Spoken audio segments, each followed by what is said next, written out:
Alright, video vlog check everybody, Azrael here and we are back again for another vlog at mag-unbox tayo ng mga items. Ngayon, mag-unbox tayo ng mga bags. So this is the vlog number 1 for today. So sakto, 12 na ngayon sa Shopee. So makakapag-shopping kayo ng mga bag. Kung naghahanap kayo, eto mga recommend ko. We have here a bag from U Elements. U Elements, makikita ko mga magagandang mga bags no, sa mga mall. At lalo na yung mga laptop bag, I super adore their laptop bags. So, kasi napaka-secured, maganda yung material, tsaka stylish siya. Pero, hindi laptop bag yung i-unbox natin. No? So, this is a nice bag.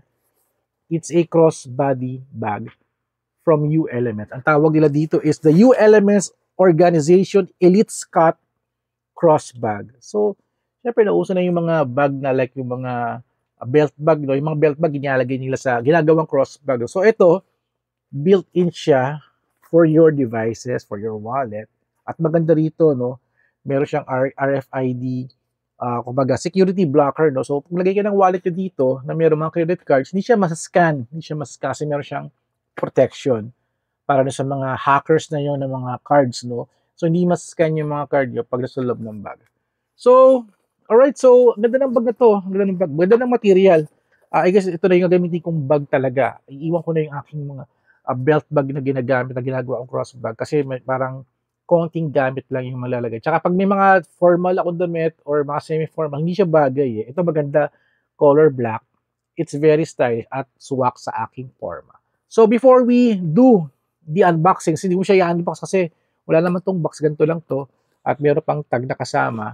So before we test it, check natin, discuss ko muna sa inyo yung features at specifications nitong U Elements Organization Elite Scott Cross Bag. Alright, let's do this. Alright, ito na yung features and specs ng U Elements Organization Elite Scott Crossbody Bag. Sabi din nila dito, no, this is designed for both convenience and comfort. So it means na kahit siguro marami siyang laman, hindi ka mabibigatan kasi yung design niya, it's very, kumbaga, hindi hasakit yung katawan mo. So tamang-tama lang, saktong-sakto lang siya. At meron siyang adjustable and alternating shoulder strap.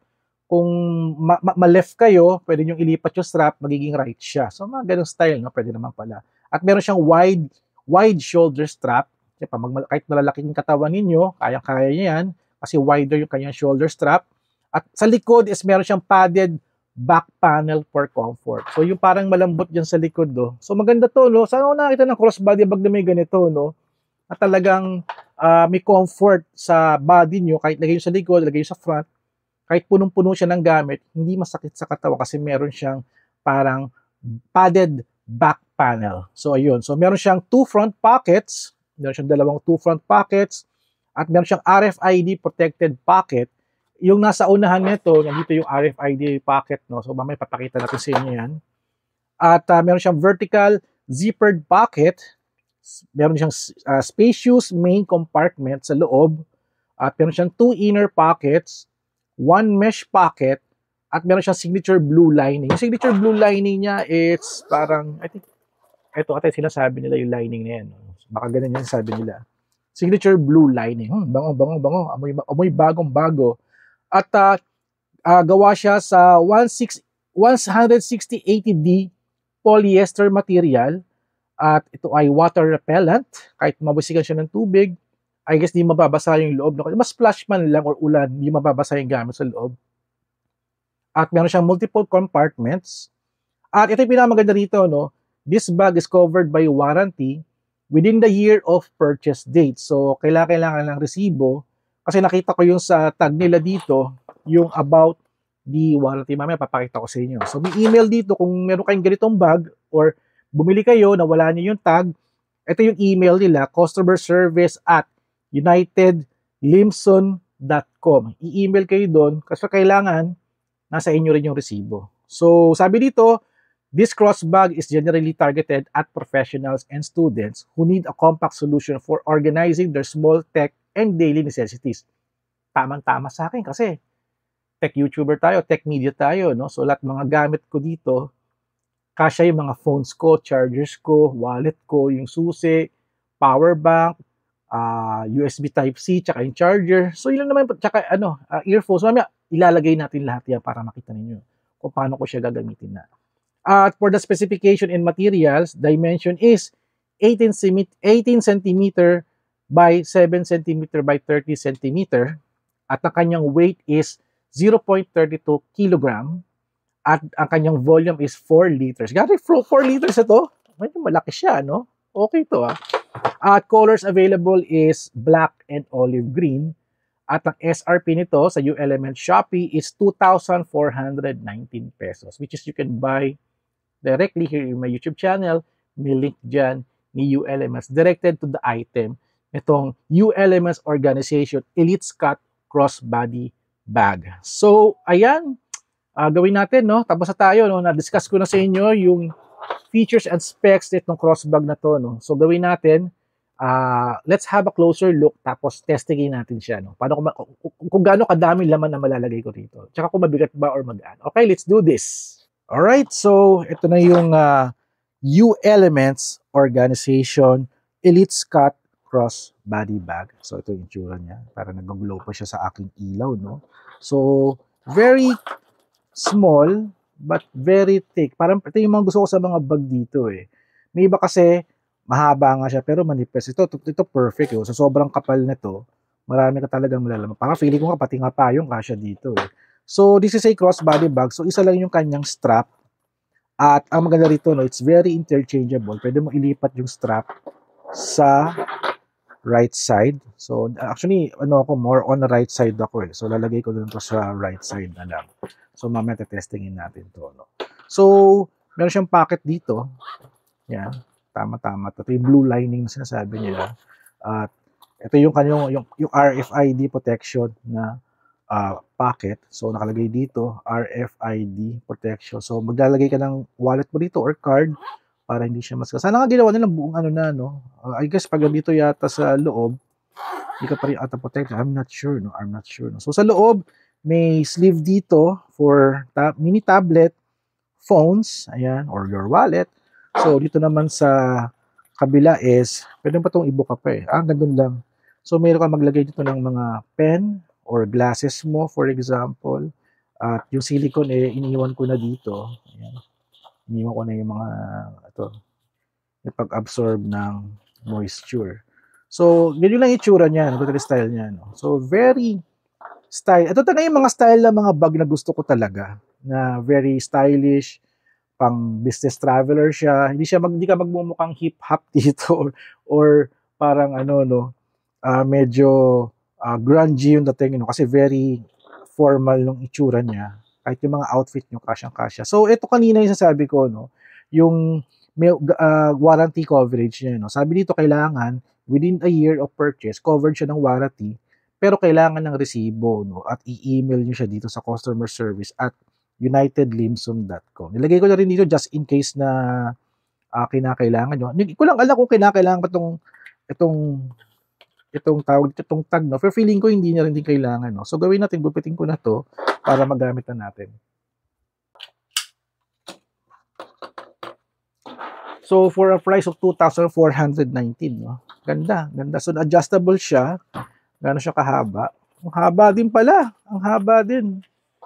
Ang haba. Uy, ang haba nito, grabe, ang haba. So ang tanong dito, no, ano ba yung mga gamit na may lalagay ko dito? So kukunin ko yung isang bag ko na maraming laman, yung ginagamit ko talaga, at ilalagay ko na yung mga gamit ko dyan. So, wait lang. So, ito yung luma kong bag. So, lalagay ko na yung wallet ko dito, for example. Lagay ko na, since mayroon itong RFID protection, ilalagay ko na yung wallet ko dito. Kasya ba? Uy, kasya yung wallet ko. Okay na, lagay ko na yung wallet, no? Maglagay tayo ng mga phones. This is my phones. Ayan, madami tayong phones eh. So, buksan na natin to. Ilagay natin siya sa loob. Ayan, sa dalawa. Tatlong phones tayo. Grabe, tatlong phones yung nagkasya. At dahil dyan, may mga, like example, mga GCs ako, mga documents ko, no? Lalagay ko na din siya dyan. Ayan, for example. At meron akong sunglasses. Sunglasses is, lagay ko siya dito sa compartment na to, no? Para may bulsa kasi, ayun, kasyang-kasya siya, no? At ano pa ba? Syempre, power bank. Lagay tayo ng power bank. So, meron pa siya, kasya pa siya eh. Charger, lagay tayo ng charger. For example, itong charger ko. Itong charger ko na to. Lagay natin yun dyan. So, yung mga gamit na medyo bulky, gusto ko lagay ko na siya sa loob eh. Ayan, kasya na siya. At ano pa ba? Tripod. Lagay na tayo ng tripod dyan. So, kasya pa siya, no? Ano pa ba? Ay, ano ko, susi ko sa bahay. So, yung susi ko sa bahay is, eto, nandito yung susi ko sa loob. So, lagay ko na lang siya dito sa gilid for easy access. Para na ma-maximize ko na yung laman niya, no? Ano pa bang kailangan ko dito? Meron pa ba akong kailangan dito? Wala na. Yung ano ko, sound core ko na earbuds. So, kasya. Ayan na, kasya na. At ang tanong is, kasya ba tong payong? May payong ako eh. So, mukhang hindi na siya kasya, no? Pero kung aalisin ko to, at yung power bank ko, lalagay ko yung payong ko. Oh my God, kasya yung payong ko. Ganito magiging itsura niya. Solid na solid siya, oh. Solid na solid. Isi-zipper ko siya, and, oh my God, nagkasya lahat. Nagkasya lahat ng gamit ko, no?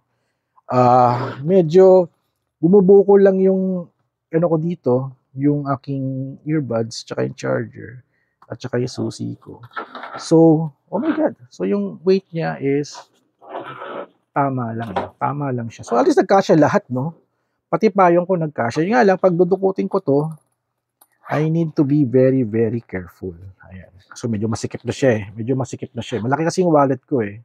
So, gawin ko, pagtapos na ako, papasok ko na lang siya dito. Ayan. So, yun nga lang, kung hindi ako gagamit ng payong, mas maluwag siya. So, suotin natin, testingin natin para makita natin kung paano natin ito susuotin. Alright, let's do this. So, heto na yung U-Elements Organization Elite Scott Crossbody Bag. May konting bigat din siya, no? Kasi lahat ng gamit ko is nilagay ko na. So, eto, ayusin natin to. Yung strap na to. Pero yung strap niya may lock pala, oh. So, pwede siyang i-lock para hindi siya mag-ano. Tapos bababa na siyang gano'n. So, ito yung itsura niya. So, susuotin ko na siya dito. And, boom. Medyo maiksi yung tali ko, no? So, habaan ko pa ito ng konti at itaas ko lang to para mag-loosen up siya. Ayan. Nag-loose na siya. And, ito na siya since pa right side ako. And, uy, grabe. Panalo. Pwede. Oh, okay na to, ah. So, ganito yung itsura niya, crossbody. Pag crossbody bag kasi pag ganito, ayan, pwede siyang pag ganyan. So, very secured yung bag ninyo. Lagi siyang nasa harapan. So, pwede naman din siyang patalikod kung gusto nyo. Pag patalikod kasi, it's different yung pagsuot eh. Pwede siyang pag ganito, yan, para kasi Star-Lord. So, ganito yung style niya. No? Pwede nyo naman ilipat yung yung tawag dito, yung strap, kung mahilig kayo sa left or sa right. So, heto siya. Grabe, ang ganda. Ang ganda ng design nito, no? At ito rin yung gamitin ko, no? So, may phones ako dito. Kung kinakailangan ko, open ko lang to. Ayan, tanggalin ko yung tripod ko lang dito and I'll get one phone. Ayan, so, okay. It's very effective. So, pagtapos na, pasok ko lang siya uli dito. Medyo sikip lang siya ng konti, no? So, kasya yung tatlong phone. Kasi nilagyan ko kasi ng payong eh. Kaya medyo mukha siyang bulky. But yung bigat niya, no, mukha siyang mabigat. Pero pag suot ko, hindi naman. So, okay siya.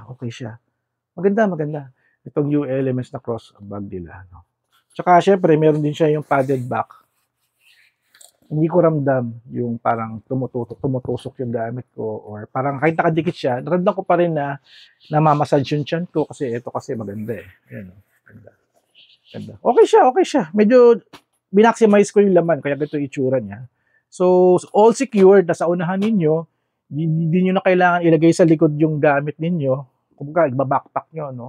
So, siguro kung meron kayong added backpack, pwede itong nasa unahan nyo kasi dito yung mga phones nyo and also yung wallet. Eh. So, very easy kahit sa siksikan, hindi nila mabubuksan niya kasi nasa unahan mo eh.